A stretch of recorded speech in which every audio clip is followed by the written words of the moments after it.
Hey, this is Jody and Julie from FoodStorageMadeEasy.net, and today we're really excited because we get to be together in the kitchen, which is kind of a rare occasion for us. Julie is teaching me some baby food tricks. We had babies about 6 months apart, so hers is a little older than mine, and she discovered lots of tips about making your own baby food, and she was telling me how much money she was saving and how much healthier it was, and so I was totally excited. And now that my baby is just getting big enough to eat real food, she's going to show me all the secrets. So we're going to share it with you, of course, too. Okay, so first off, I can't take the credit, Jody. I asked on our fan page everyone's tips and tricks, and they gave me some, and so that's how I learned lots of this. So first what we do is we get the food, and one thing that's really good is sweet potatoes, carrots, peas, anything that babies can eat, you get it. And you prepare it to either boil, steam, pressure cook, whatever. So we've already started with the squash, yams, whatever, that's all the same thing. Just kind of cube it, you know, so that it's a decent size to cook. We're going to pressure cook this, so I mean it'll cook fast and evenly, really well. So we'll go ahead and finish here and we'll be back. Now that we've got all the sweet potatoes cut up, we're just going to cook it, and I'm going to show you how to do it cooking it with a pressure cooker. Okay, now this is the same one I have and that we talk about on our blog, but what about for readers that don't have a pressure cooker? Basically, you can use anything to cook it. You can boil it, you can steam it, you can bake it, you can microwave it. The good thing about the pressure cooker is that it's really fast, and you like fast. I don't want to spend my days cooking, and it keeps all the nutrients in. The water stays in, it cooks it really fast, nutrients stay in, so that's why I use that.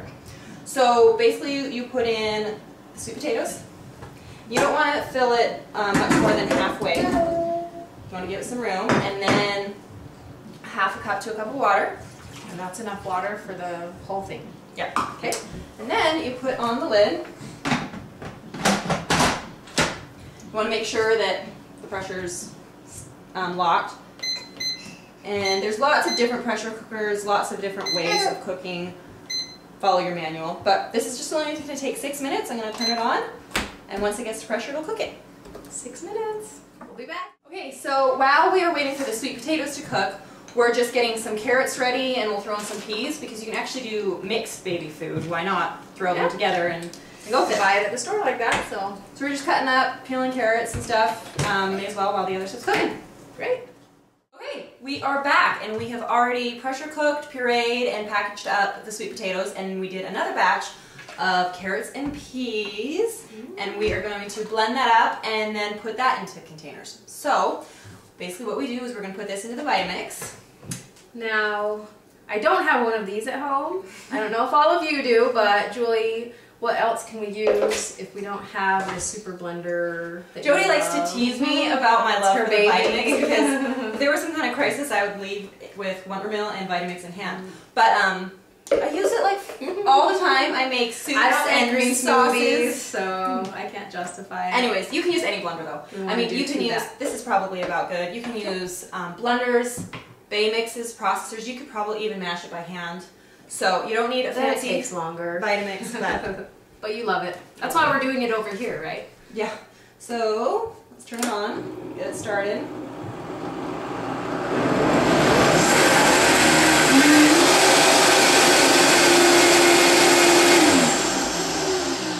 Yeah, that's pretty fast. That's why I love it. Okay, so then we're going to take this and just pour it into some different containers, and we're going to show you the different options for containers next. Great. Okay, so we have a couple different kind of containers. I mean, you can use all sorts. These are just actually freezer jam containers. Right. So I figure you can use these and, you know, take a bit out, put it in a bowl and use it. So does it matter if you fill it full, or can you do it in Not really. I mean, it depends on how old your baby is. I mean, if they're really young and they're not going to eat it that much, this is actually a better way. Okay. So if you put it into ice cubes, then you can just take out size. Take out one at a time, use it. When they're a little older, then you can, you know, use more at a time.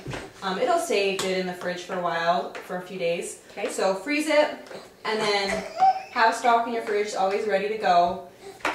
Use just different varieties depending on how much you want to eat, and you're good to go. I mean, this is gonna, we have more to make and do, but it'll make a couple weeks of food in just an hour.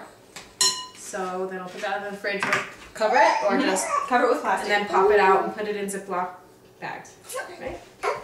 That wasn't as hard as I thought. It's one of those intimidating, like you're scared to try it, you think it'll take forever, but if we weren't videoing, that would have been a lot faster. The filming kind of made it take a little longer, but anyways, yeah, good luck. Try it. Let us know if you try it yourself or if you have any other good tips or recipes. You can leave them in comments on our blog at foodstoragemadeizy.net. Hi baby, that's food all just for you. Yeah.